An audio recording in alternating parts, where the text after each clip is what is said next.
sih, Mas Fajar udah dapat jaket kayak gini belum? Nggak dengar dia, belum dipakai. Kalau Mas Samsul udah dapat kali kan dekat.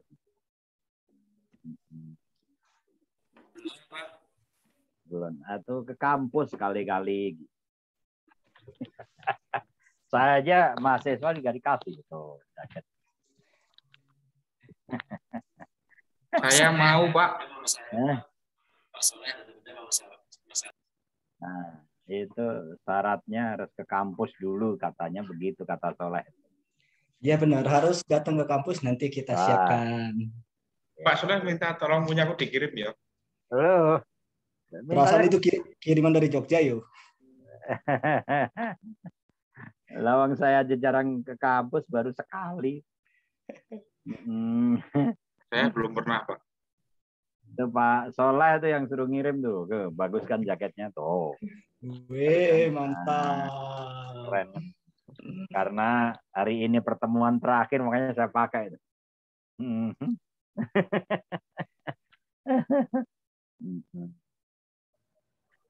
Main-main ke PSG biar tahu kampusnya. Tahu-tahu udah lulus, kampusnya udah pindah. Rencana tanggal 10, Pak, ke BSD. Nggak boleh, orang lagi tutup. Harus setelah tanggal 20. Maksudnya tuh 10 Januari, Pak. Oh, Fajar tanggal 35 Januari kayaknya. Ini tanggal 20 masih tutup jalan di BSD. Tidak menerima pendatang dari luar kota.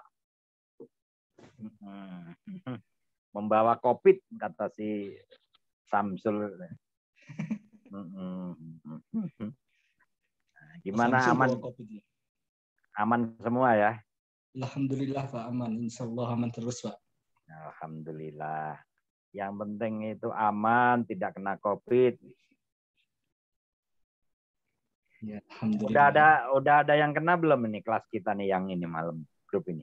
Saya Pak. Inggih, Pak. Siapa? Inggih. Saya Pak. Oh, Singgih. Berapa hari isolasi?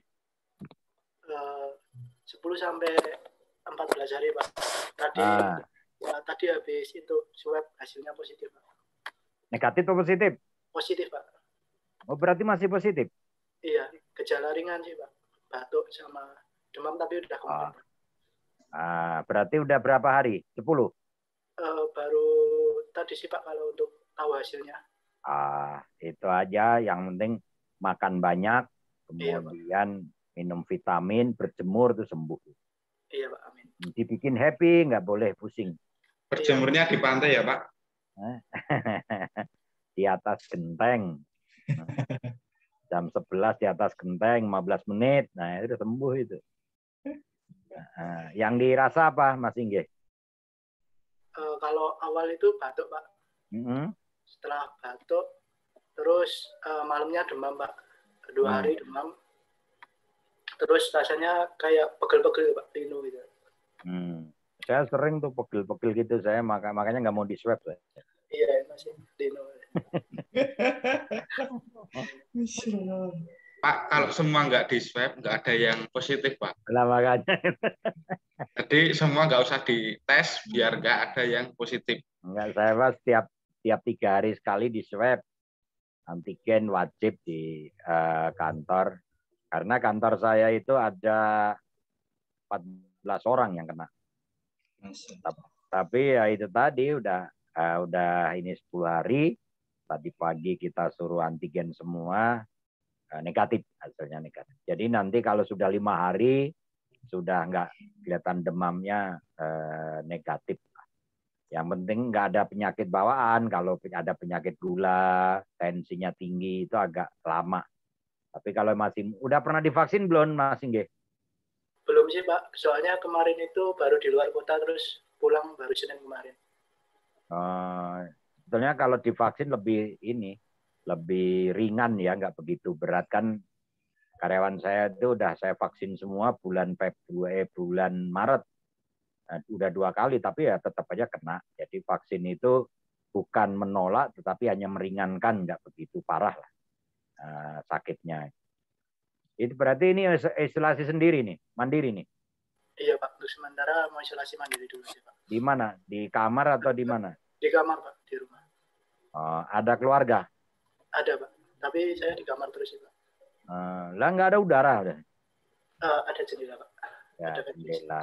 Ya, bisa. Nah, itu bisa lompat jendela naik genteng gitu ya. Nah, jadi itu Mas Fajar tuh ketua kelas kirim tuh beras, telur, minyak, vitamin gitu.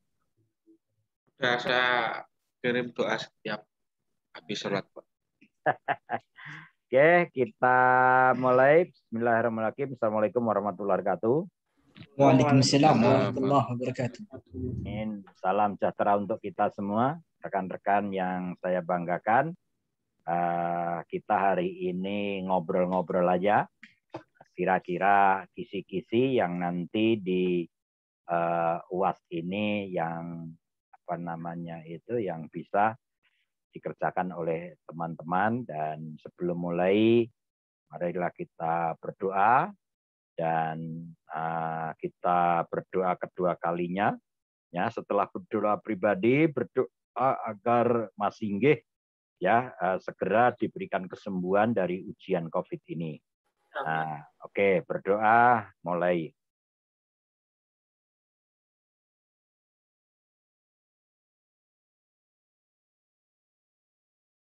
Berdoa selesai.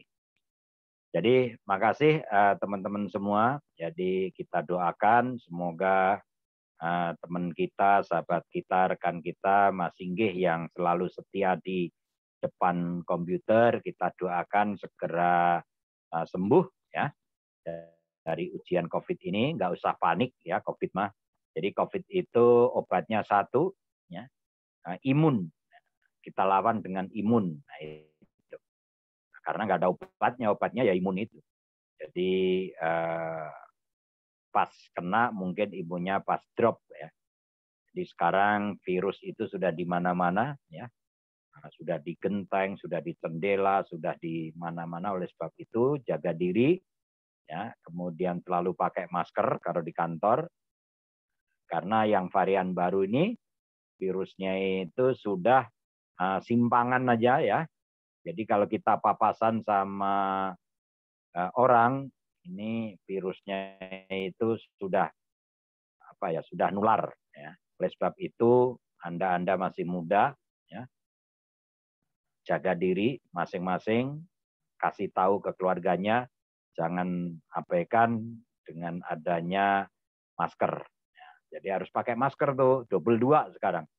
Jadi ada masker medik, yang kedua boleh masker kain. Nah, kalau enggak pakai visil yang bagus. Oke, itu pesan kita ya. Jadi karena rekan-rekan ini ya sudah kerja, udah kuliah, capek, udah mikir, udah dikasih tugas, udah suruh ngerjain UAS, suruh ngerjain UTS, suruh bikin program, wah udah. Tapi nggak apa-apa, memang muda harus begitu. Otak itu harus dilatih dari muda. Nah, kalau dilatih terus, otak kita gerak, nah, itu bagus. Jadi positif ke depannya. Tapi kalau kita hanya tidur, kan saat ini itu kan zaman edan gitu loh. Negara ini udah edan. Artinya orang suruh di rumah nggak usah kerja, ya dikasih duit, suruh gelundang-gelundung di tempat tidur, itu menjadi kebanggaan negara. Tapi kalau keluyuran ditangkepin. Enak kan hidup sekarang tuh. Nah, jadi jangan pergi kemana-mana. Suruh gelundang-gelundung di kasur aja kan gitu. Nah, itu juga pengamalan Pancasila itu, karena nurut dengan negara kan gitu kan. jadi sekarang ya, suruh pada di rumah aja jadi tokoh nasional itu. Tapi kalau yang sering keluyuran malah dianggap menentang undang-undang. Nah, silahkan tuh dikaji sendiri itu. Nah, itu Pancasilanya seperti apa kan.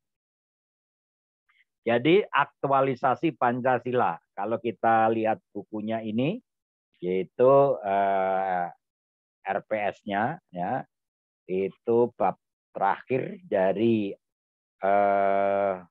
kristalisasi atau simpulan yang selama ini kita pelajarin, Pancasila, mulai dari filsafatnya, ya, ontologinya, dan seterusnya, aksiologinya. Yang terakhir adalah aktualisasi. Jadi aktualisasi, ya, yaitu mengimplementasikan, ya, mendukung, yaitu konsekuensi setiap aspek penyelenggara negara atau setiap warga negara atau setiap pejabat semua dan semuanya, ya.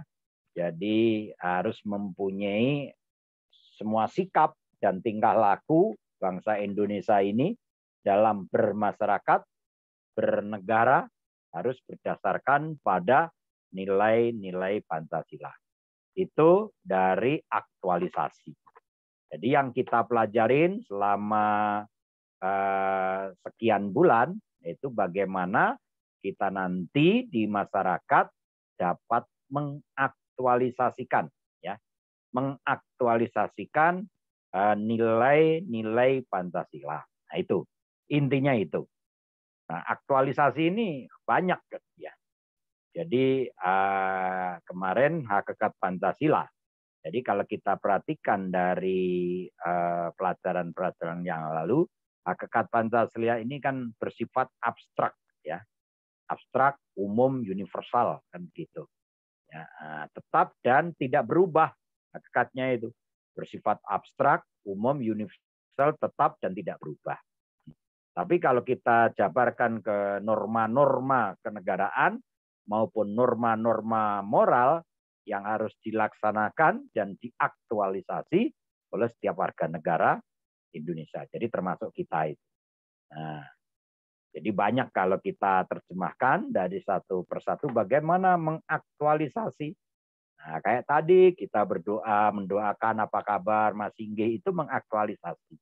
Artinya secara moral sila pertama kita mendoakan, secara kemanusiaan kita hibah, ya, saling membantu dan seterusnya. Karena jauh, jauh di sana, makanya hanya bisa mendoakan. Kalau dekat saya kirim itu buah. Nah, ini tugas ketua kelas untuk mengkoordinir tuh iuran tuh 10 ribuan, 20 ribuan, 50 ribuan. Ini ada berapa? 26 orang. Nah, kalau 100 ribuan 2.500.000 tuh udah satu semester tuh bayar. Gitu.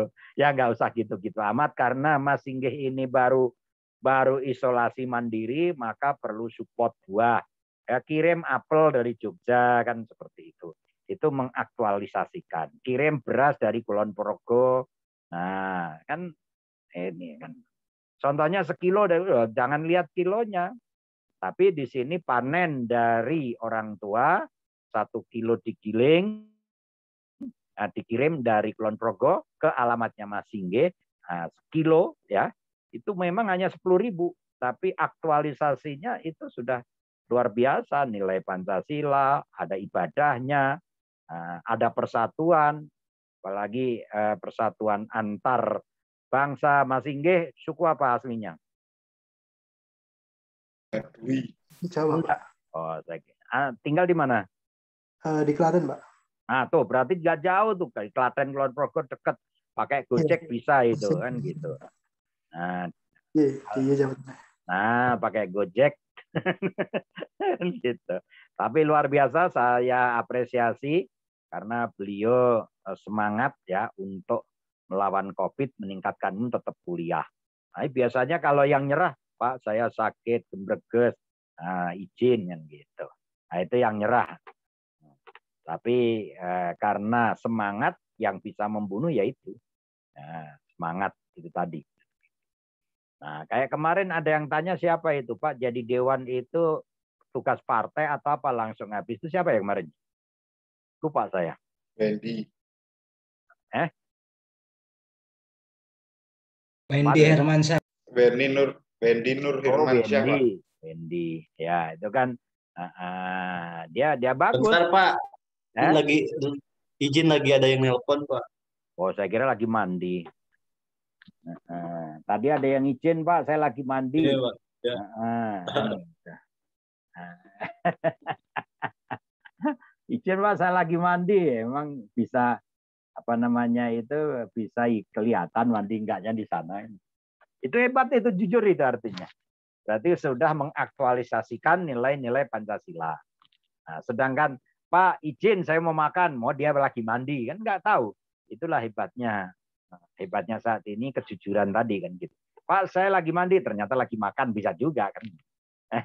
Yang bisa nilai diri sendiri. Itulah aktualisasi. Ya, Mas Samsul ya. Jadi kalau nanti rekan-rekan beli buku yang filsafat Pancasila ini di bab 10 itu yang terakhir adalah mengaktualisasikan ya. Oke, jadi dalam masalah Pancasila ini perlu kita sampaikan ya, mengaktualisasi nilai-nilai Pancasila ini ya, baik dalam kaitan dengan sikap moral ya, tingkah laku bagi seluruh bangsa atau warga negara Indonesia. Ini permasalahan dalam aktualisasi ini adalah sebagai wujudnya ya. Wujud aktualisasi itu yaitu bagaimana nilai-nilai Pancasila ya, nilai-nilai Pancasila yang umum universal tersebut dijabarkan dalam bentuk norma-norma ya. Bentuk norma-norma di mana dijelaskan dengan tingkah laku setiap warga masyarakat. Jadi kalau kita perhatikan dari makna di sini adalah bentuk norma-norma yang dijelas dan kaitannya dengan tingkah laku semua warga Indonesia atau dalam kehidupan bermasyarakat. Ada kata-kata norma, norma-norma. Jadi kalau norma itu di sini bahasanya adalah bahasa hukum. Norma itu biasanya ada norma kesusilaan, ada norma hukum, dan seterusnya. Norma itu isinya adalah aturan, perintah, larangan, dan sanksi. Itu dari norma-norma. Lah, kalau kita kaitkan dengan aktualisasi Pancasila, maka di dalam bentuk norma-norma tersebut, ya, tingkah lakunya mewujudkan dari sila pertama sampai sila kelima. Pertanyaannya, Pak, apakah setiap bermasyarakat harus kita selalu mengaktualisasikan ya, mulai sila pertama sampai sila kelima? Ya jawabannya ya tergantung situasi. Ya. Kalau kita mahasiswa berarti kan mengaktualisasikan ya, di sini adalah sampai sila persatuan, kan seperti itu. Nah, jadi kita bagaimana memberikan ide-ide sampai negara itu bersatu. Nah, mengenai perwakilan, nanti kan rekan-rekan kalau mulai bermusyawarah, bermufakat, jadi pejabat, jadi ketua RT, jadi ketua kelas, dan seterusnya, itu mengaktualisasikan sila keempat. Nah, dalam membuat keputusan kebijakannya, maka dapat diaktualisasi, yaitu adalah sila kelima, dan seperti itu. Itu kalau sudah nanti kalau pejabat. Nah, kalau kita masih SMA suruh adil sosial, ya, itu agak susah ya. Kita kan masih belajar ya. Tapi kalau ketuhanan, kemanusiaan, persatuan itu wajib bagi siapapun. Bagi siapapun. Ya, kan seperti itu ya. Nah, jadi tergantung posisi kita ada di mana. Karena kalau ketuhanan itu mulai lahir sampai mau meninggal, nah itu pasti yakin ada. Biarpun itu ada agama turunan, ya. Memang ada ya agama turunan itu ya. Ya, agama turunan ya ada. Ya. Nah, jadi kalau orang dulu bilang, apakah saya ini sudah punya agama, ya, apakah itu coba? Nah, ini nanti fikihnya ini siapa yang biasa fikih nih di sini nih? Nah, ini si Fajar tahu ini, yang ini Wendy yang itu, Samsul yang suka nanya ya. Nah, pertanyaannya, apakah kita ini atau anak kecil atau itu sudah beragama? Nah, itu yang bisa jawab hanya diri sendiri. Agamanya apa? Kalau agama Muslim, agama turunan dari orang tua, ya, itu biasanya Muslim. Karena saat dia belajar membaca, yaitu adalah menyatakan Allah itu satu dan Muhammad Rasul. Itu sudah masuk. Tapi yang jadi pertanyaan, apakah dia masuk, ya, masuknya ke situ, ya, masuknya ke situ itu dalam benar-benar hati, nah, seperti apa? Ya, kan banyak, mohon maaf, non-Muslim yang masuk Muslim, ngucapin 2 kalimat syahadat. Nah, yang Muslim masuk ke agama non-Muslim, contohnya ada Katolik, ada Protestan, dan seterusnya, dia masuk menyatakan seperti itu. Saya nggak tahu bacaannya apa di sana. Nah, itu apakah itu yang disebut mengamalkan sila pertama? Kan begitu. Nah, ini yang menjadi pemikiran kita bersama. Sebagai mahasiswa harus menggali itu filsafatnya. Kalau waktu dari awal ini kan ontologinya seperti apa sih? Kan seperti itu. Jadi nanti menjabarkan, kalau di sini bukan jabar lagi, membantenkan ya. Kalau yang Jabar di sana nih, Soleh di Bandung itu Jabar, di Bogor itu. Membantenkan bahasa itu. Enggak enak juga membantenkan. Ya tetapnya Jabar ya, Jawa Barat ya. Menjabarkan dari nilai filsafat itu, ya harus sampai seperti itu. Nah, kalau ditanya apakah anak yang Muslim, oh iya, bagaimana caranya? Nah, gitu. Apakah sudah di hati? Kan gitu. Nah, itu tadi, maka kalau kita lihat bab-bab di pertengahan ada namanya agama turunan. Makanya Pancasila dari dia percaya dari adanya batu. Kalau batu itu ada yang menciptakan, dia nyembah batu dulu. Kemudian itu animismenya nyembah pohon dan seterusnya. Itu dia percaya adanya Tuhan. Hanya caranya salah. Bukan salah ya. Caranya beda. Gitu. Nah, itu dibetulkan oleh nabi-nabi yang membawa kitab suci yang diberikan. Contohnya ya Muslim, ya Hindu, ya Buddha, ya Katolik, ya Protestan kan punya nabi membawa ajarannya. Nah, seperti itu. Nah, itu. Jadi itu yang disebut adalah mengaktualisasi. Nah, mengaktualisasi itu yaitu melakukan atau menjabarkan norma-norma ya dengan tingkah laku. Gitu ya. Jadi norma tadi adalah aturan, yaitu sanksi, larangan, dan seterusnya. Jadi mulai dari aturan, kemudian perintah, kemudian sanksi, kemudian larangan, itu norma. Nah, itu diaktualisasikan berbentuk tingkah laku setiap warga negara. Nah, apa contohnya? Bahwa yang sederhananya begini. Nah, kita sebagai mahasiswa di ITTS, itu ada aturannya. Nah, jadi Senin itu mata kuliah Pancasila jam 7. Itu kan aturan. Nah, kan begitu nih. Aturannya seperti itu.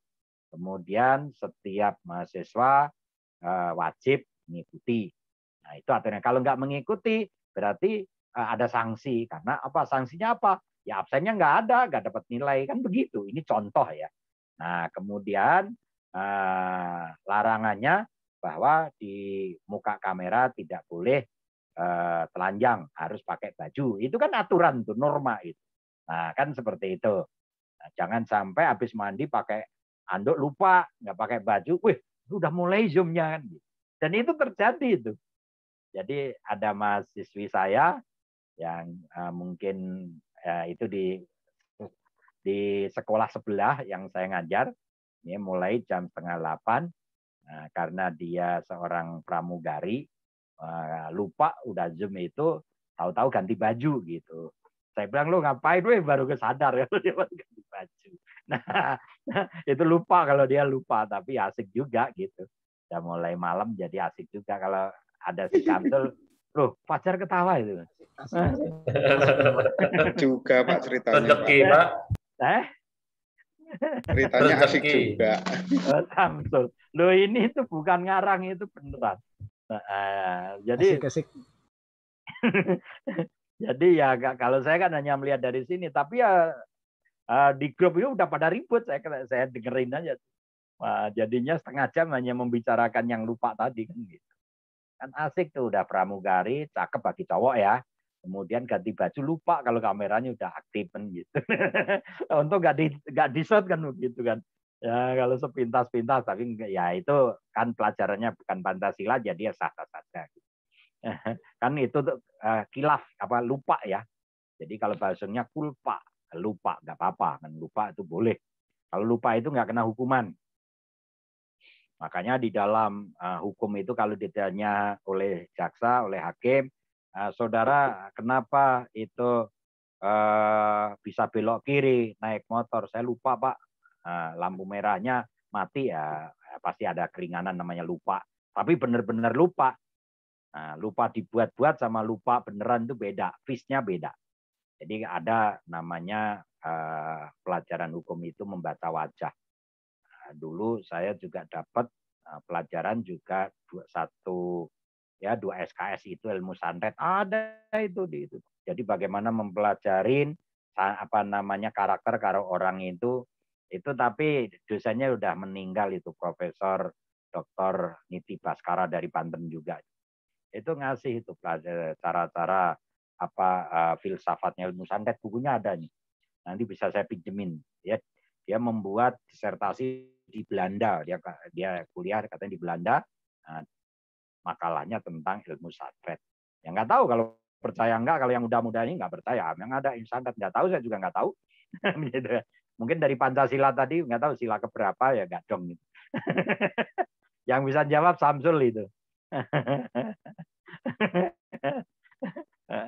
Samsul sama Fajar itu ilmu klenik di Kulon Progo itu. Tapi ada. Jadi kalau S3 dapat pelajaran seperti itu. Membaca wajah, ini wajahnya begini, begini. Saya tahu nih wajahnya Samsul begini, orangnya kira-kira seperti ini dalam hukum. Malam, Pak. Halo, malam. Pak Andrian. Nggih, Pak. Wih, itu apa itu tulisannya itu? Komedi Sunday. Wih, ya komedi segala. Ini ikut ini ya, stand up komedi ya? Coba tes, Pak. Insya Allah, Pak. Doakan saja, Pak, tahun depan. Bukan, oke. Coba itu sila keberapa itu stand up komedi?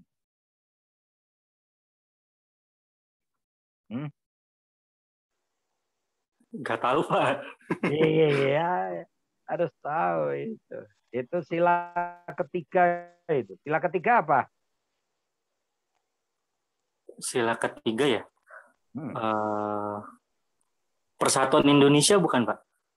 Ya nggak tahu sih itu. Jangan pakai bukan atau harus pasti Pancasila.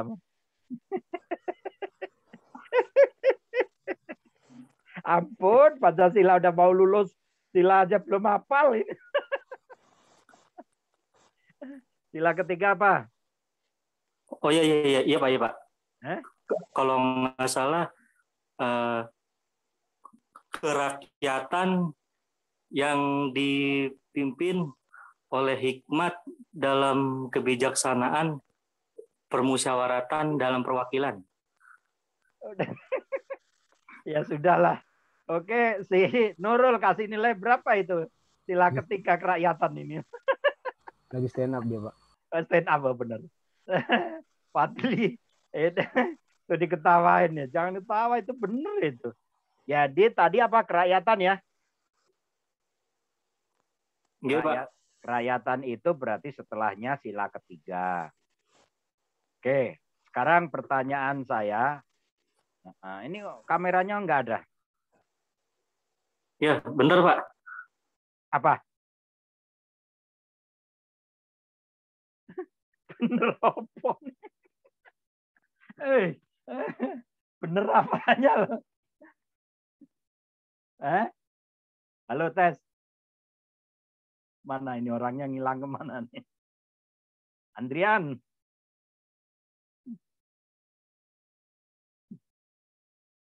Di mana? Hebat nih Andriannya, luar biasa. Wih. Mas. Ngilang. Coba saya ingin lihat wajahnya tuh, udah mandi belum?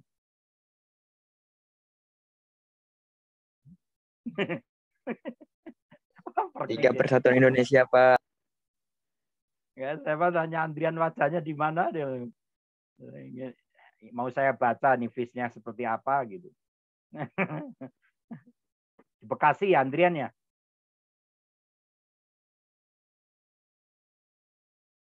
Halo. Tadi ngilang. Terkendala sinyal biasanya dia. Terkendala sinyal. Nggak ada sinyal. Biasanya dia kalau bicara itu terputus. Ada lagi tuh, Pak. Mas Andrian di Bekasi ya?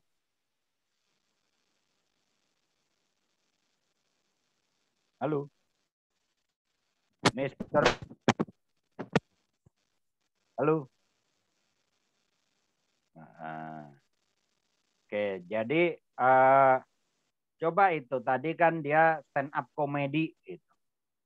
Stand up comedy itu sila ketiga. Nah, itu kalau diterjemahkan kenapa ada hubungannya dengan sila ketiga, Mas Wendy? Kan tadi stand up comedy hubungannya dengan sila ketiga, kenapa?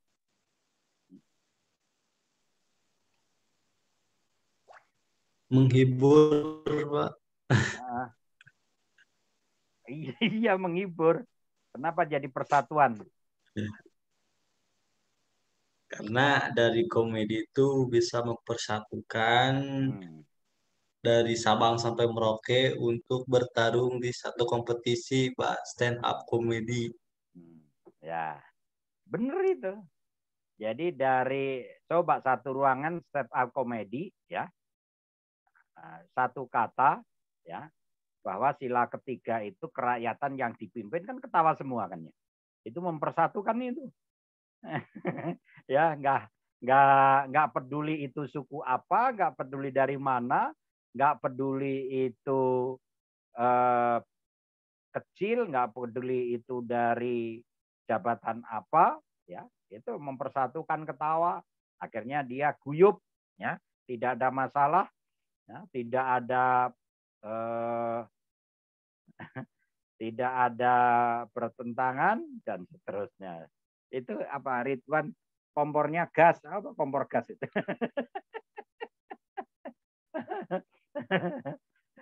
Jadi ini kan Mas Ridwan mau kehujanan ya. Oke, itu aktualisasi bener. Jadi ekspresi aktualisasi. Saya paham kalau tadi udah capek, udah belajar bahasa Inggris. Bahasa Inggris itu kan bukan ilmu klinik ya. Bahasa Inggris itu harus di pronunciation-nya harus diucapkan, ya, harus sering latihan kan gitu ya. Jadi kalau nggak sering latihan maka nggak bisa-bisa bahasa Inggris. Makanya tadi capek karena habis ngoceh itu ya bahasa Inggris, habis ngoceh-ngoceh ya. Jadi wajar kalau tadi agak mulai error sedikit dan begitu ya, dari sila ketiga ke sila keempat itu biasa ganti-ganti. Tapi harapan saya adalah setelah mempelajari Pancasila itu jangan sampai tidak hafal, nah, gitu ya. Nah, contohnya zaman sekarang itu hampir lupa. Ya. Kadang grogi, kadang lupa dan seterusnya, tapi harus hafal. Karena kalau ditanya di kelas, nanti sudah menjadi pejabat, kalau nggak hafal, pas kena razia KTP, nggak bawa KTP, biasanya hukumannya suruh ngapalin Pancasila. Kalau nggak Pancasila, suruh nyanyi Indonesia Raya. Hanya dua itu. Nah, yang ketiga, push up. Nah, yang paling berat suruh nyapu jalan, kan itu doang tuh. Ya, ada operasi justisi, ada operasi masker, nah, suruh ngapalin Pancasila kan gitu. Jadi nanti si Andrian kalau suruh kalian ngapalin Pancasila plus Indonesia Raya, halo Rian, saya suruh nyanyi Indonesia Raya, saya kasih A.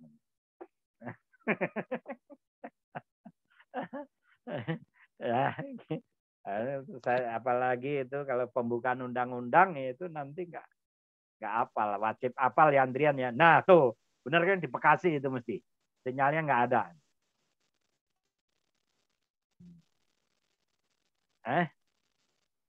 Nggak kedengeran nih. Rian nggak kedengeran. Nggak ada suaranya, Mas Andrian. Ya, yang penting dengar. Dia kelihatannya ini dicolokin ke laptop lain. Musikan.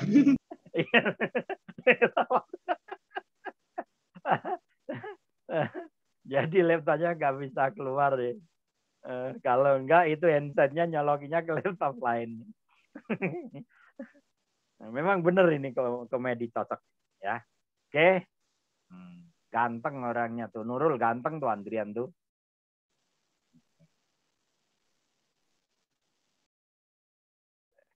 Gak ada suaranya, Andria.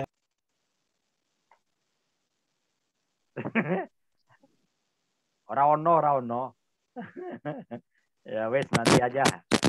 Nah, diutak-utak begitu tuh. Halo. Gak ada. Beli dulu nih ke Glodok.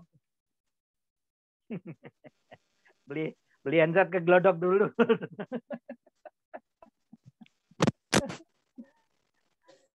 Aduh, ampun dah. Ada 1 semester handset aja belum beli. Jangan-jangan nggak ada yang punya laptop segala ini. Ada suaranya nggak, Pak? Sekarang baru ada. Oh ya. Saya headsetnya kagak yang ada itunya. Apa sih? Apa? Yang tombol gitu-gitunya loh. Saya biasa doang, Pak. Begini doang nih. Murah, Pak, nih. Beli yang mahal tuh. Nah, ya. Kena tampol. Ya, yang diomongin beli ginian murah. Nah, itu sila keberapa gitu. Indonesia Raya hafal nggak? Indonesia Raya. Ya, insya Allah hafal, Pak. Benar. Benar. Tadi Pancasila sila ketiga aja nggak hafal. Hafal serius, Pak. Indonesia Raya kan. Bener dah. Ya sudah, nggak saya suruh ngapalin lah. Kalau pembukaan undang-undang hafal nggak? Udah lupa, Pak. Udah lupa. Oke. Coba kalau alinea keempat, pembukaan undang-undang. Nggak tahu saya, Pak. Itu Pancasila ada di alinea berapa? Alinea ke berapa? Alinea ketiga ya, Pak? Alinea ketiga ya? Coba alinea ketiga apa? Waduh. Searching lagi dong ini, Pak. Emang pembukaan, nah ini memang berkaitan dengan ini Pancasila. Pembukaan undang-undang itu, ya, di bawahnya pembukaan undang-undang ada bahasa apa? Di bawah undang-undang. Kan ada Undang-Undang Negara Republik Indonesia tahun 1945. Pembukaan, kurung buka, bla bla bla, kurung tutup. Apa? Saya sih tahunya gitu dong, Pak. Apa? Penjajahan di atas dunia harus dihapuskan sih. Tahunya gitu doang. Ya, kalau di bawah pembukaan itu kan ada dulu ada tulisan preambule kan gitu ya. Preambule. Iya, saya pernah dengar tuh preambule. Wah, bukan pernah, harus wajib baca itu. Dia pernah dengar gitu, Pak. Oke, sekarang pertanyaan ini nanti biar itu. Kalau tadi apalnya apa? Bahwa penjajahan di atas dunia harus diapain? Dihapuskan, Pak. Karena tidak sesuai dengan peri kemanusiaan. Lanjut. Dan peri keadilan. Itu alinea berapa?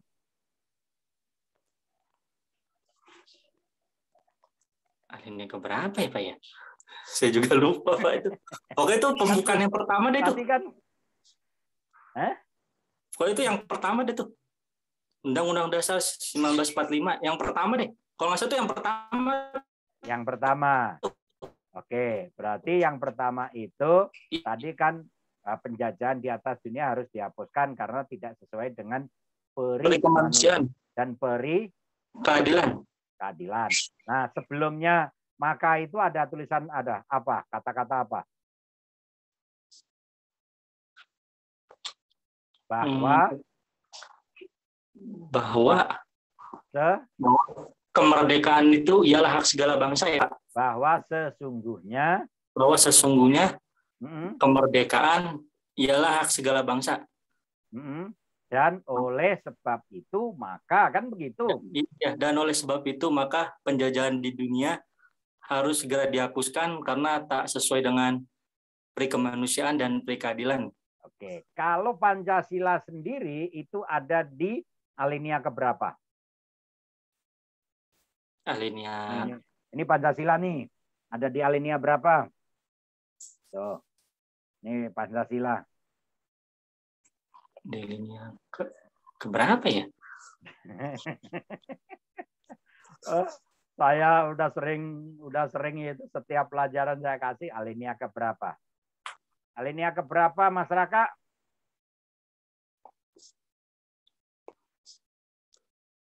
Halo masyarakat. Alinea keberapa? Kurang tahu Pak. Mas Wendy, alinea keberapa?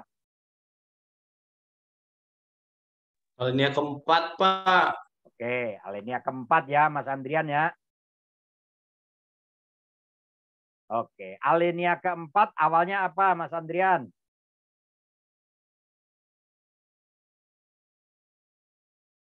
Awalnya. Jadi, atas berkat rahmat Allah yang Maha Esa dan dengan didorongnya oleh keinginan luhur supaya berkehidupan kebangsaan yang bebas, maka rakyat Indonesia ya menyatakan dengan ini kemerdekaannya. Titik. Alinea keempat apa?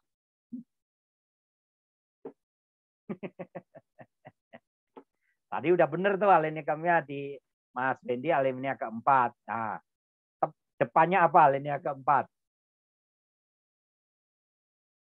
Ketemu belum Mas Andrian? Belum ketemu. Ngilang dia. Apa masyarakat depannya? Setelah saya sampaikan dengan ini kemerdekaannya titik apa? Masyarakat. Atas nama rahmat Allah. Iya benar. Atas rahmat Allah udah saya bacakan dengan ini menyatakan kemerdekaannya. Kemudian lanjut ke alinea keempat apa? Nggak tahu Pak. Aduh, Mas Fadli apa? Kemudian daripada itu Pak. Nah, udah titik. Jadi kemudian daripada itu. Jadi cara ngapalin pembukaan itu depan-depannya aja dulu. Jadi bahwa sesungguhnya bla bla bla dan perjuangan bla bla bla atas berkat bla bla bla dan kemudian daripada itu. Itu dulu saya diajarin sama guru saya SD kelas 5 begitu. Jadi saya masih ingat tata cara guru saya SD sampai sekarang sampai lulus S3 pun cara ngajarnya Pancasila itu pembukaan begitu. Makanya dulu kalau kita nggak hafal suruh berdiri tuh. Suruh berdiri di samping pintu di depan murid-murid waktu kelas SD pegang telinga kiri, kaki satu diangkat. Jadi bahwa sesungguhnya sampai benar-benar hafal. Makanya sekarang saya hafal. Kan gitu. Itu Mas Raka ya. Jadi kemudian daripada itu, apa masyarakat dilanjut bahasa itu. Kemudian ya daripada itu, bla bla bla apa? Ya, buka dulu di Google. Iya Pak, bentar Pak. Ya. Oke, Mas Singgih. Nah, alinea keempat. Kemudian daripada itu untuk membentuk suatu pemerintah negara Indonesia, bla bla bla.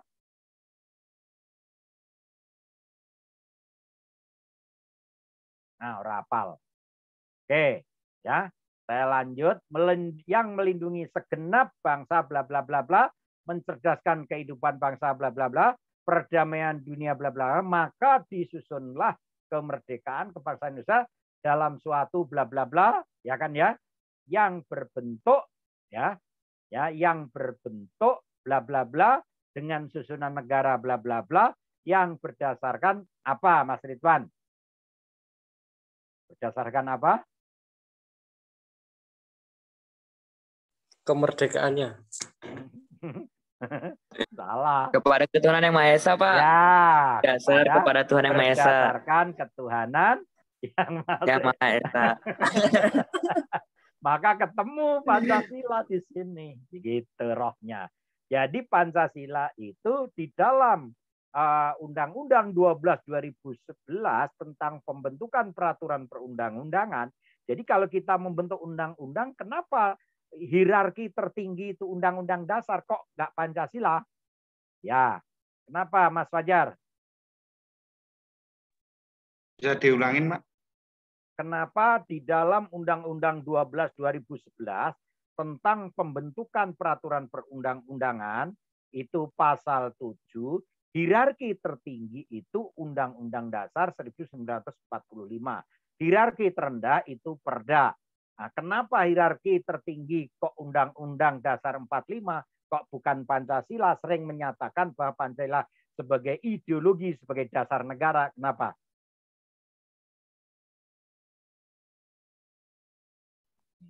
Karena undang-undang itu bagi Indonesia itu sebuah dasar terbentuknya negara, Pak. Jadi sepertinya itu yang dijadi.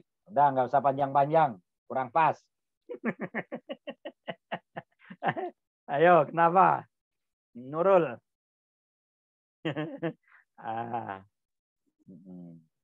Udah Pak, udah ngeklik belum kira-kira? Putus-putus, Pak. Ya wes, Soleh. Coba Soleh.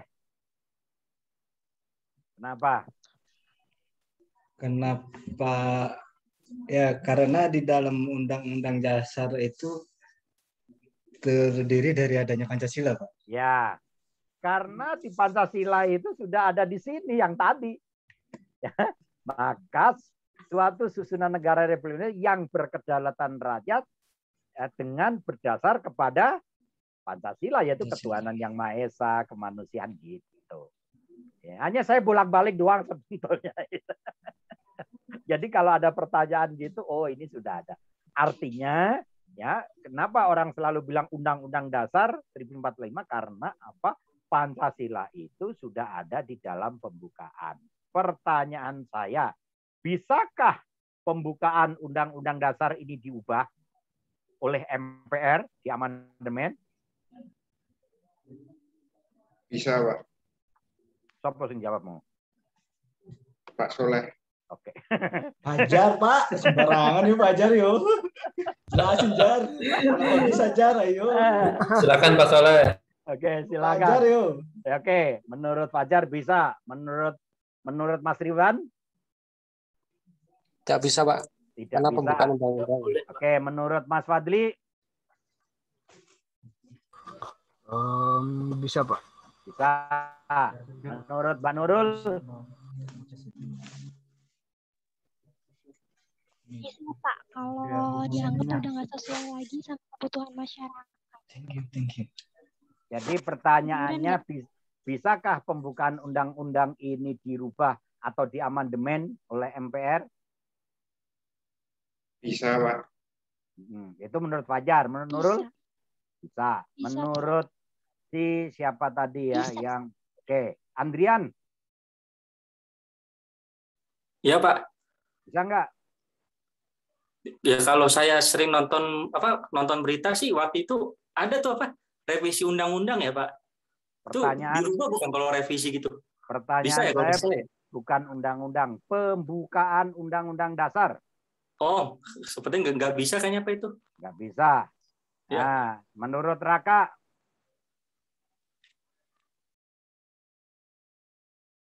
Tidak, Pak. Oke, udah seimbang. Ya, nggak apa-apa. Ini saya tanya yang bisa dulu, Mas Fajar. Kenapa punya pendapat bisa?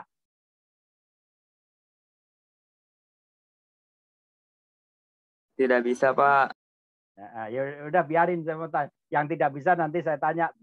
Sekarang Fajar tadi kan ngomong bisa. Kenapa? Pendapat Mas Fajar kenapa kok bisa gitu? Enggak. Bentar, Pak. Mikir opininya. Oke, ya oke. Tadi yang ngomong bisa lagi siapa? Nurul, Pak. Nurul, silakan. Sama Pak Coba. Soleh. Ah, Pak Soleh tadi bisa atau tidak jawabnya? Bisa, Pak. Jelas. Soleh mah tidak tadi ngomongnya. Saya belum jawab sih, Pak. Oh, boleh. Kalau menurut Pak Soleh bisa atau tidak?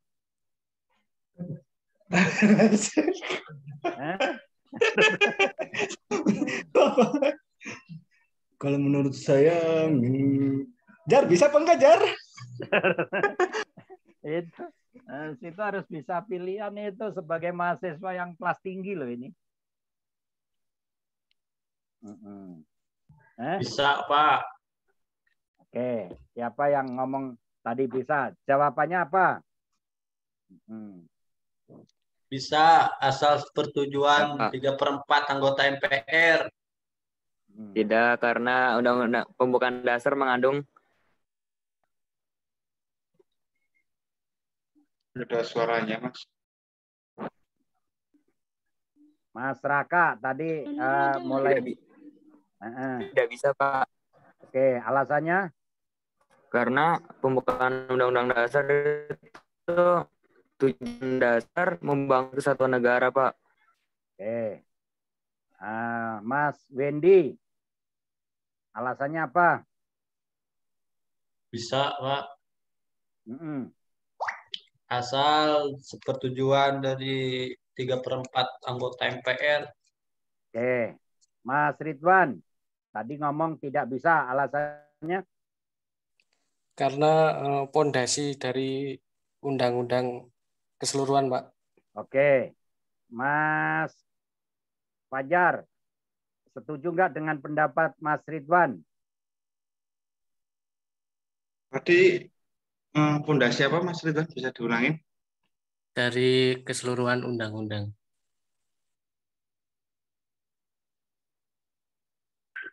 Tidak, Pak. Ya silakan ngomong. Coba saya ingin tahu nih antar ruangan. Nanti baru terakhir saya jelasin. Silakan. Gimana? Kenapa tidak, Mas Fajar?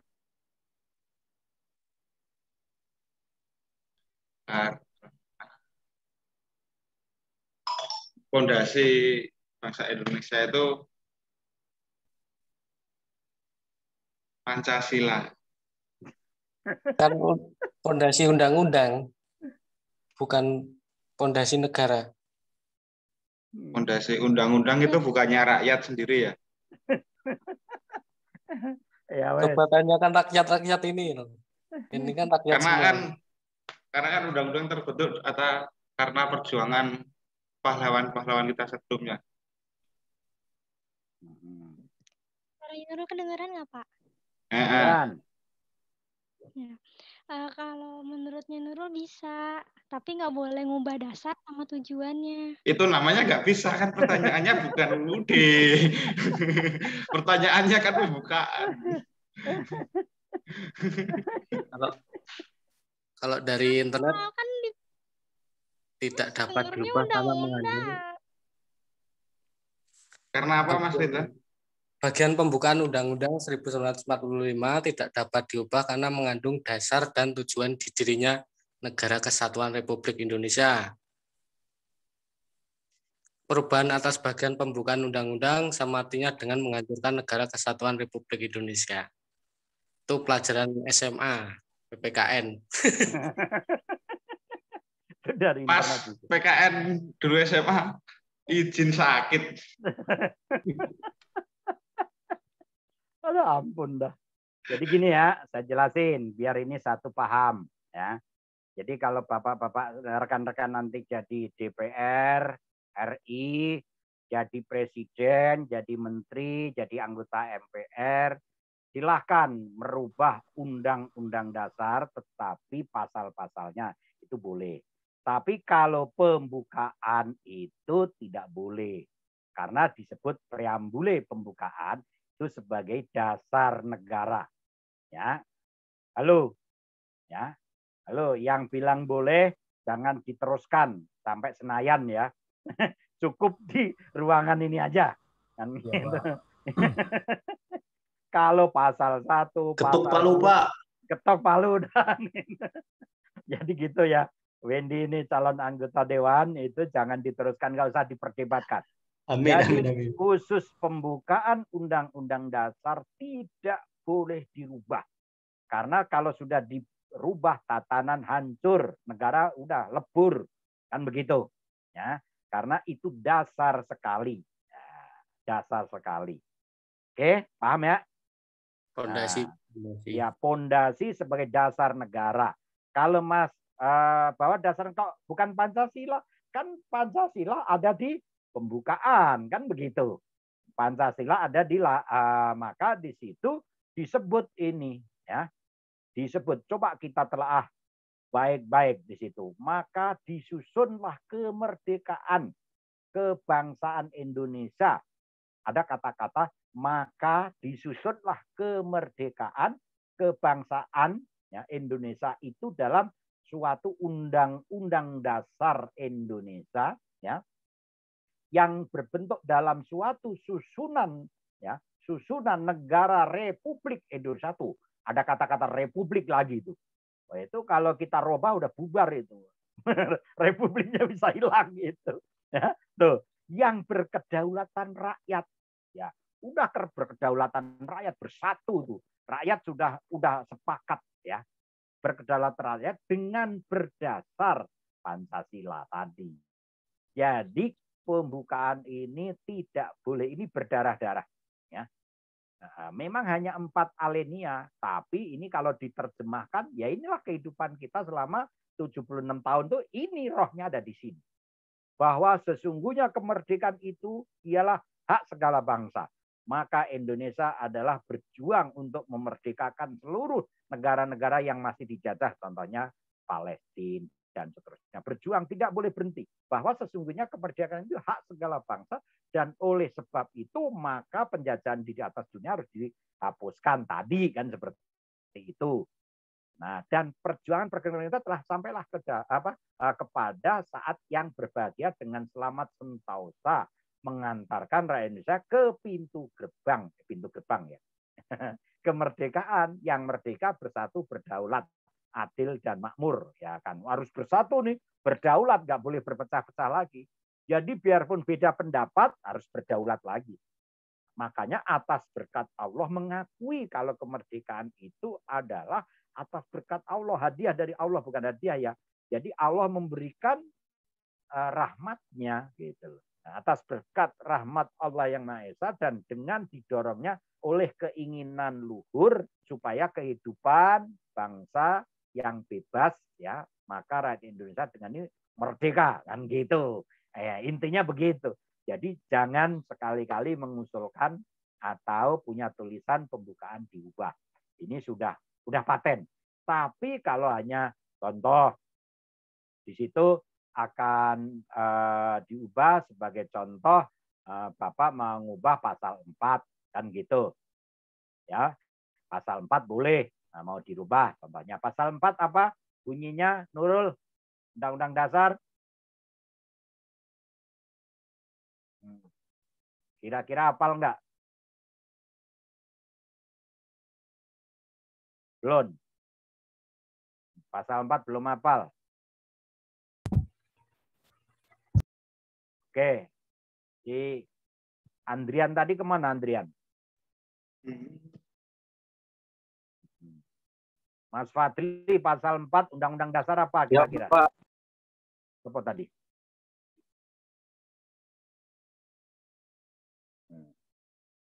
Ya. Pertanyaan saya, bolehkah merubah pasal 4 ayat 2? Boleh, Pak. Oke. Bisa jadi, Pak. Ya, Mas Fadli. Ya. Gimana, Pak? Boleh, Pak. Boleh. Isinya apa? Saya lihat sih di sini tentang kekuasaan pemerintah negara. Yang pasal 4-nya?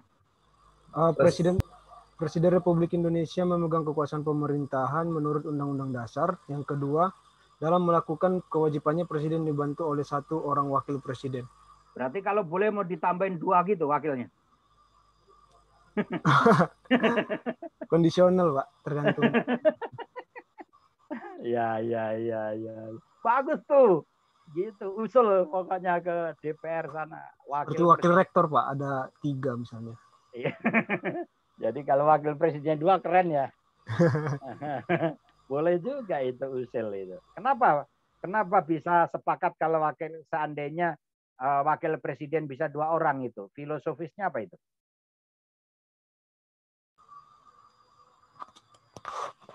Lebih ke sini sih, Pak. Efisiensi pekerjaan.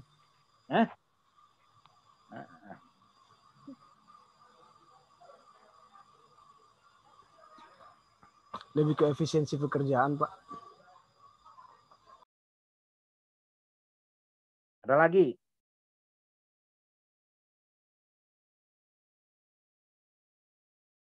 Apa kira-kira?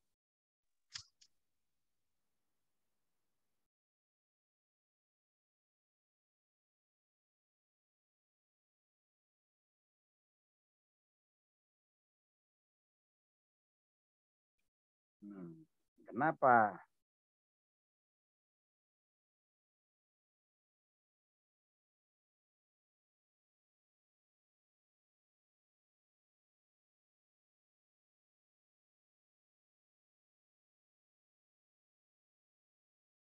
Ada nggak di negara ini yang wakil presiden lebih dari 1?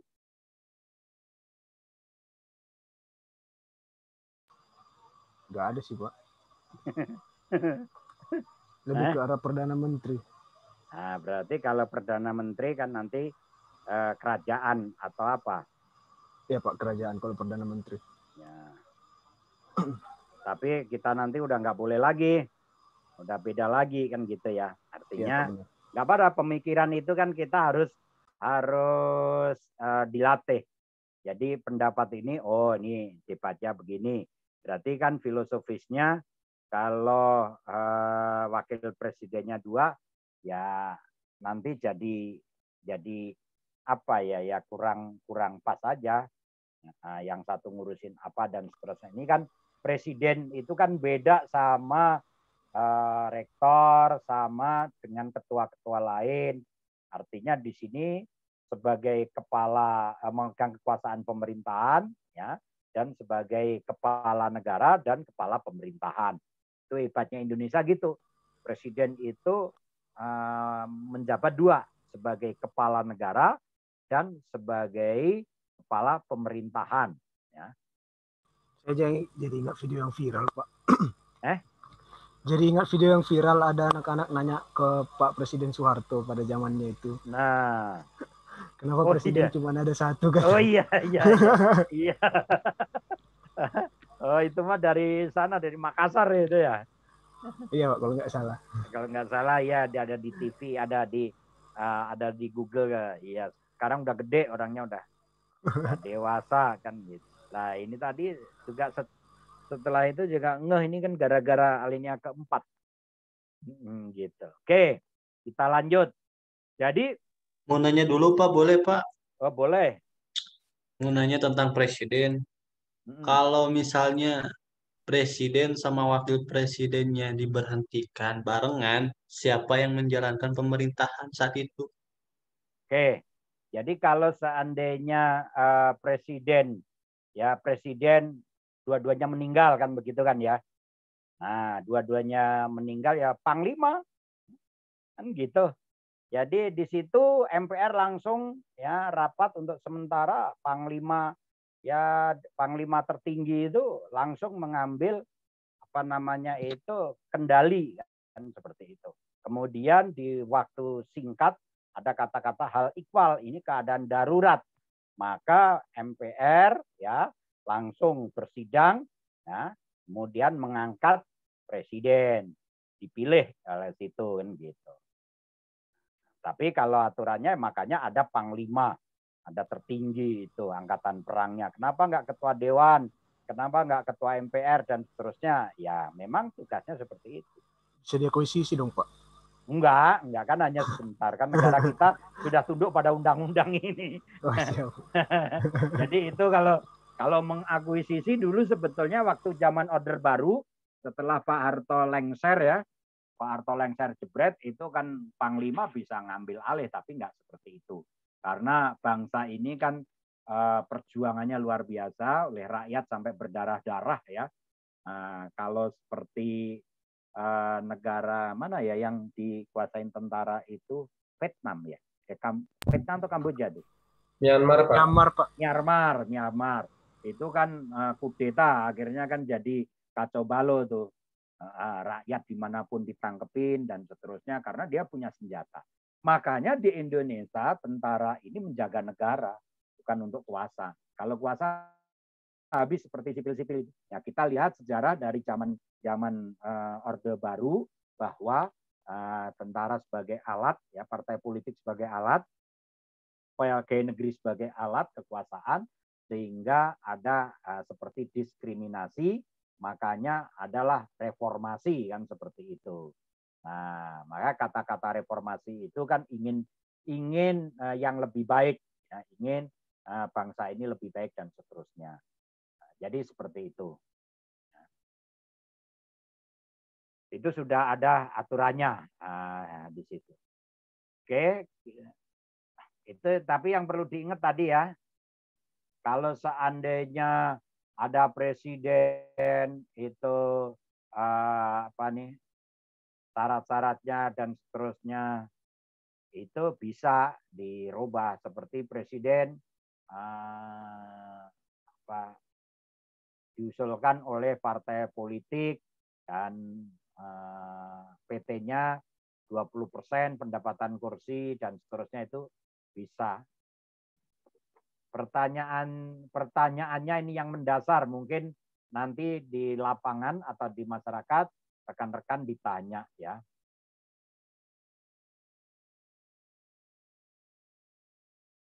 Ada pasal 7 Mas Fadli ya. Pasal 7 di Undang-Undang Dasar ya, presiden dan wakil presiden itu memegang jabatan selama 5 tahun. Ya. Presiden dan wakil presiden memegang jabatan selama 5 tahun. Itu wajib tahu ya. Kalau presiden itu memegang jabatan 5 tahun. Dan sesudahnya dapat dipilih kembali dalam jabatan yang sama. Hanya untuk 1 kali masa jabatan. Ya. Maksudnya apa itu? Mas Fajar. Bahasa itu. Iya, Pak. Maksudnya apa? Yang tadi saya ngomong. Menurut saya itu 2 periode, Pak, yang dimaksud. Jadi kan seumpama nih Pak Jokowi belum maju, terus maju, kepilih, terus maju lagi dengan Pak Prabowo yang terakhir. Dia kan bisa jadi presiden lagi, Pak. Jadi menjadi 2 periode. Gitu, Pak. Kurang tepat, Pak. Kan udah periode Pak Jokowi. Gimana, Pak? Kan Pak Jokowi udah 2 periode. Iya, Pak, sudah. Kan yang menjabarin dari nyontoh dari yang ditanyakan Pak Sugeng tadi. Berarti dia bisa maju lagi dengan Pak Prabowo. Kalau Pak Jokowi itu kan ada peraturannya ya, Pak, kayak presiden 2 periode, hanya bisa 2 periode. Terus kalau maju lagi mungkin ada ketentuannya sendiri, Pak.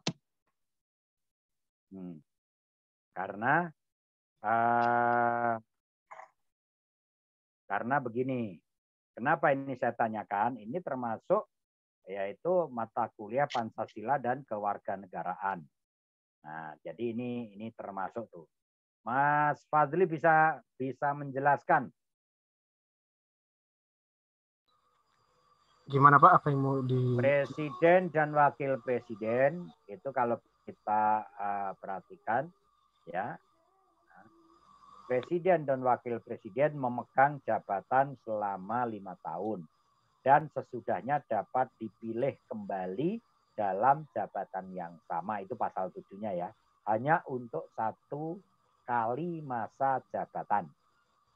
Oh, berarti seorang yang presiden dengan orang yang sama itu hanya bisa memegang bangku presiden itu sekitar 10 tahun, Pak, kalau ditotalkan. Berarti hanya bisa 2 periode. Setelah itu dia harusnya tidak bisa mencalon lagi gitu, Pak, harusnya. Karena itu udah melanggar undang-undang. Oke, berarti hanya 2 kali tok ya? Iya, Pak, benar. Nah, supaya dia bisa 3 kali harus diapain? Revisi, Pak. Undang-undangnya dirubah, Pak. Oke. Kalau Komisaris BUMN, amin. Oke. Kalau seandainya Pak Prabowo yang naik, Pak Jokowi yang wakil presiden, boleh nggak? Boleh, Pak. Kan beda jabatannya, Pak. Pak Jokowi nanti menjabatnya sebagai wakilnya. Siapa yang berpendapat dengan Fajar? Ini nanti kalau debat di masyarakat pas di Balai RW itu harus bisa jawab. Ayo, nggak ada masyarakatnya ya Pak, saya Pak. Mas Ridwan.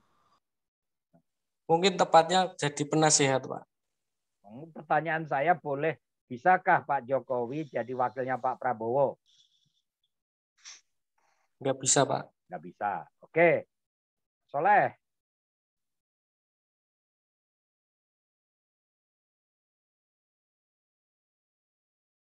Wah, tidur. Nggak bisa, Pak. Nggak bisa. Kenapa nggak bisa? Ya karena dia sudah menjabat sebagai presiden, masa turun jadi wakil presiden, Pak. Akademisi nggak boleh begitu. Harus pakai filsafatnya, pakai filosofisnya. Filosofi. Gengsi.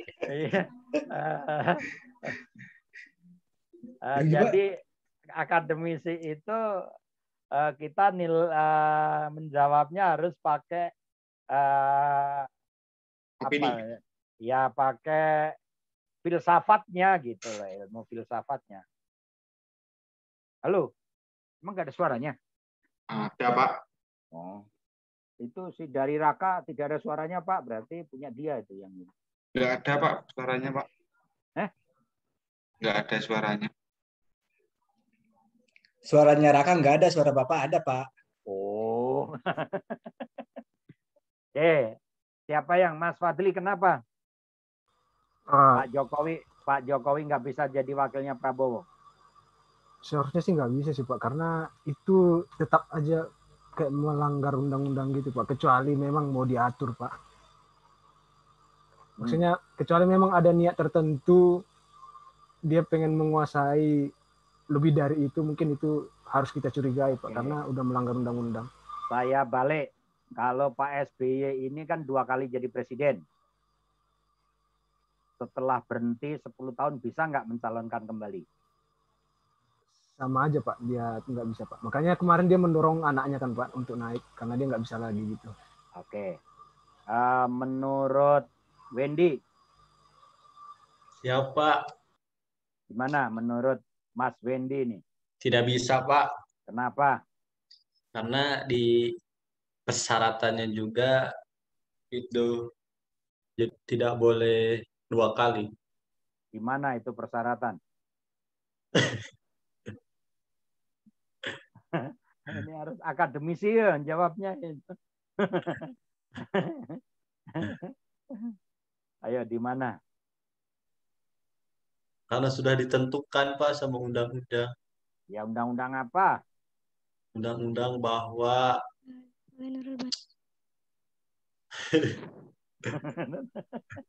ini undang-undang ITE, Mas Wendy. Harus pasal 7. Ya. Jadi jadi pasal 7 kan udah jelas di situ. Jadi selama 5 tahun sesudahnya dapat dikirimkan hanya ada bahasa-bahasa kata hanya untuk 1 kali masa jabatan. Bahasa itu hanya untuk, kan begitu ya. Jadi nanti kalau kita debat di Balai RW atau debat di antar kampus ada pertanyaan gitu, nggak usah ngikutin yang di TV. Wah itu bisa, kan banyak orang kadang debat kusir. Wah itu seharusnya SBY itu udah bisa tuh, kan gitu ya. udah bisa nyalon lagi, nggak bisa. Karena ada kata-kata hanya untuk 1 kali masa jabatan. Nggak boleh 3 kali, nggak boleh, karena di situ hanya untuk 1 kali. Jadi 5 tahun sesudahnya dapat dipilih kembali hanya 1 kali masa jabatan, begitu. Bahasa hanya itu di sini setelah dipilih kembali hanya 1 kali lagi, udah nggak bisa. Begitu ya. Jadi bahasa akademisnya seperti itu. Nah, jadi kita lihatnya seperti itu. Kira-kira. Oke. Udah paham ya? Itu sering ada debat, sering ditanyain tuh. Wah, rakyat masih suka Jokowi, harus 3 periode, undang-undangnya udah nggak bisa. Kalau nggak jadi wakilnya Prabowo aja. Jabatan tertinggi presiden, apakah bisa jadi wakil? Jabatan kalau wakil naik boleh. Contoh, Pak JK udah 2 kali. Nyalon wakil lagi nggak bisa. Ketiga kalinya nggak bisa. Tapi kalau dia nyalon presiden, boleh. Gitu, paham ya? Nah, yang udah 2 kali kan Pak JK doang tuh. Dulu wakilnya Pak SBY, semasa itu wakilnya Pak Jokowi. Sekarang mau jadi contohnya wakilnya si siapa lagi, nggak boleh. Nah, karena udah pernah dudukin 2 kali. Tetapi kalau Pak JK itu mau nyalon presiden, boleh. Karena belum pernah jadi presiden. Seperti itu, kira-kira seperti itu. Jadi perlu, ini penting juga. Ya, penting juga.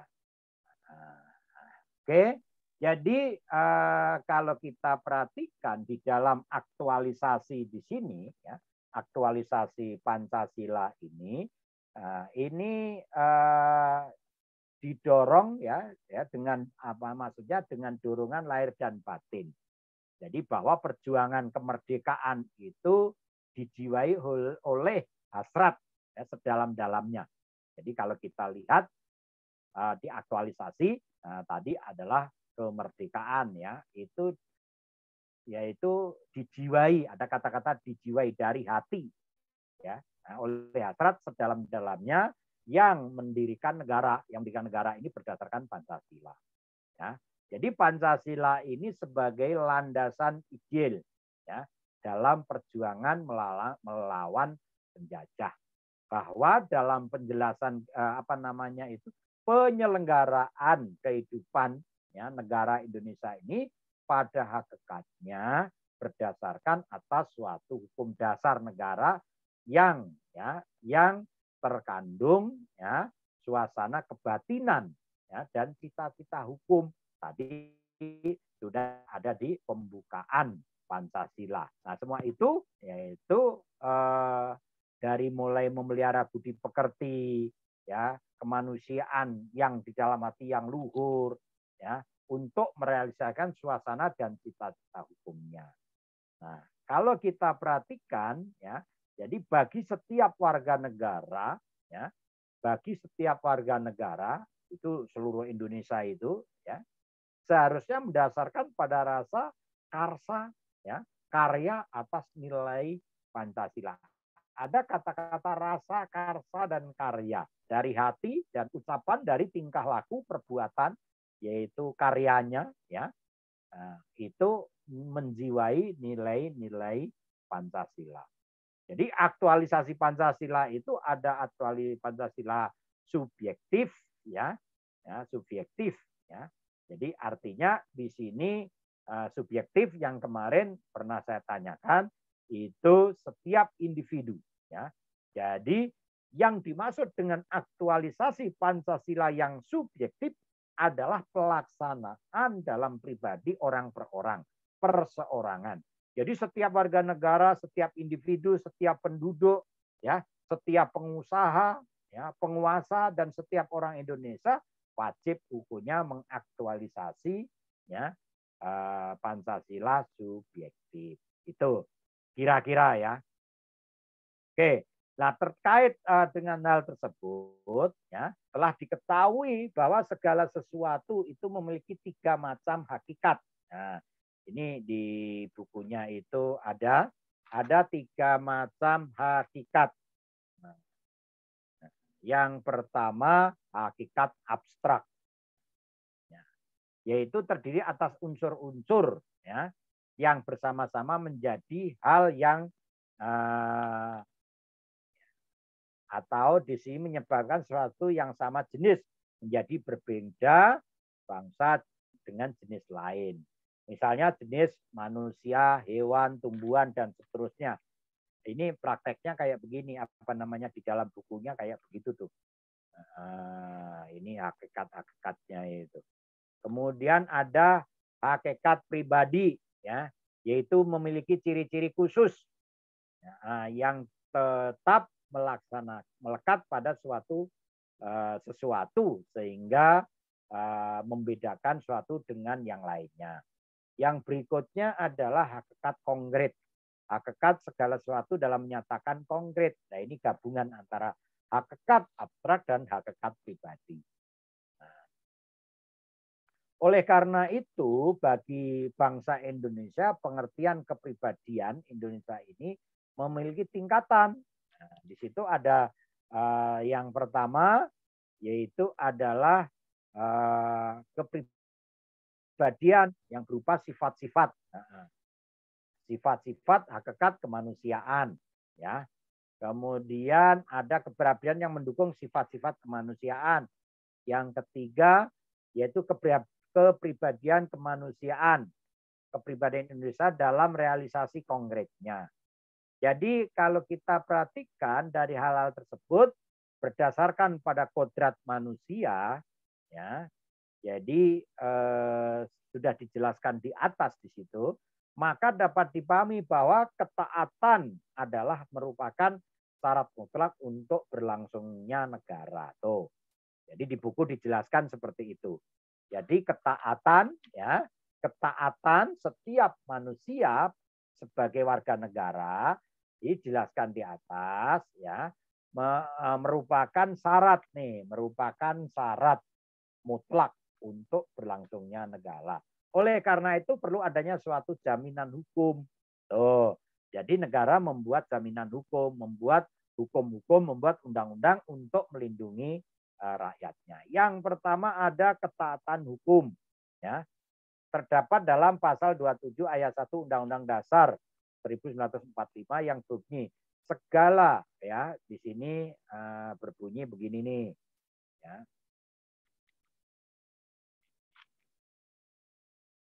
Segala warga negara, ya, segala warga negara bersamaan kedudukannya di dalam hukum.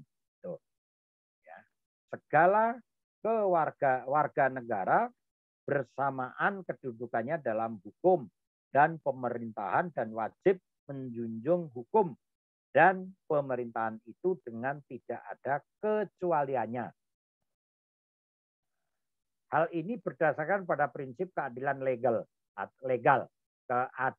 keadilan telah dibahas terdapat 3 macam keadilan. Ada keadilan distributif, yaitu hubungan negara terhadap warganya. Nah, ini distributif.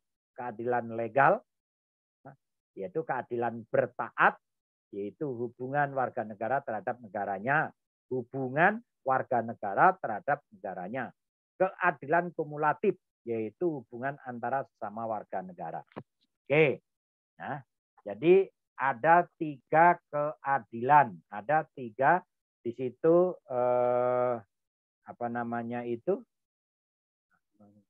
keadilan, ya. Keadilan distributif, keadilan legal, keadilan kumulatif. Jadi kalau suatu saat ditanya apa itu bedanya keadilan, ya, keadilan distributif, apa bedanya keadilan legal, apa bedanya keadilan kumulatif. Insya Allah bisa jawab ya. Yang tadi saya sampaikan, makanya beli buku biar paham. Nah, di buku sudah ada tuh. Nanti baca aja kalau suatu saat udah beli buku, yaitu di halaman 246. Nah, 246 bukunya Profesor Dr. Haji Kailan, MS. Ini yang sebagai referensi dari ITTS. Nah, seperti itu. Itu ada keadilan distributif. yang artinya hubungan negara terhadap warga negara, terhadap masyarakatnya, terhadap warga negara. Hubungan yaitu keadilan legal. Nah, ya. Keadilan bertaat, hubungan warga negara terhadap negaranya. Artinya di situ bahwa setiap warga negara itu harus taat hukum, ya, maka punya hubungan. Kemudian ada keadilan komutatif, ya, yaitu hubungan antara sesama warga negara. Jadi sesama warga negara, masyarakat punya hubungan. Nah, itu kira-kira itu. Jadi besok saya suruh jelasin di UAS apa itu keadilan distributif, keadilan legal, keadilan komutatif, jelaskan. Nah, begitu. Itu pertanyaannya. Nah, kalau dijelasin jangan hanya kayak tadi, Pak, hubungan antara terhadap negara terhadap warga negara, kasih contoh, bla bla bla bla bla bla, gitu. Nah, jangan hanya gitu selesai ya, ngeteknya 2 menit selesai kalau hanya gitu. Berkeadilan bertaat, hubungan warga negara terhadap negara. Contohnya begini, begini, begini. Gitu. Yang sederhana tapi masuk. Kira-kira seperti itu ya. Sudah jam 9. Mau terus sampai jam 10?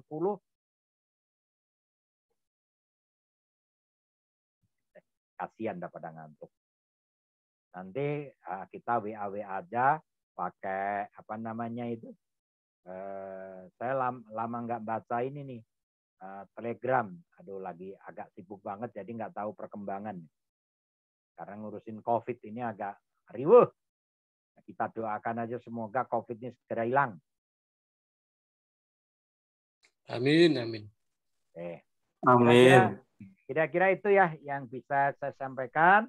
Jadi sekali lagi saya selaku dosen Pancasila dan kewarganegaraan, mohon maaf yang sebesar-besarnya selama kita bertatap muka melalui online. Nah, jadi kita hanya kulitnya aja, dalamnya lebih dalam, sering baca buku, ya. Jadi filsafat Pancasilanya dibaca dan seterusnya. Silakan Mas Ridwan.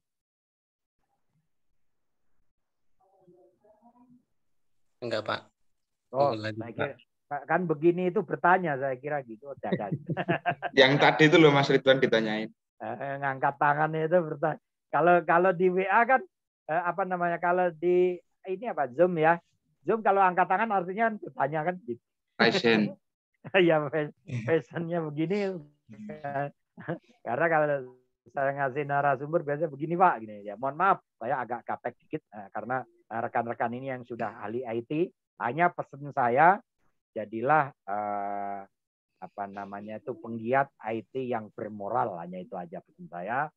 Kita bangun bangsa ini berdasarkan Pancasila, biarin orang nyinyir sama kita ajarin supaya membuli, menyinyir dan seterusnya itu memacu ke kita untuk hal yang benar. Sekali lagi pesan saya, sukses selalu. Rekan-rekan ini masih jangka panjang, semua jadi pejabat negara, semua jadi pengusaha. Amin. Amin. Amin. Amin. Pertemuan kita hari ini terakhir. Besok Senin UAS. Saya kasih nggak banyak, hanya tidak ada pilihan ganda. 5, insya Allah hanya 5 aja lah. Pertanyaannya semua esai. Sekian, terima kasih. Sekali lagi mohon maaf ya.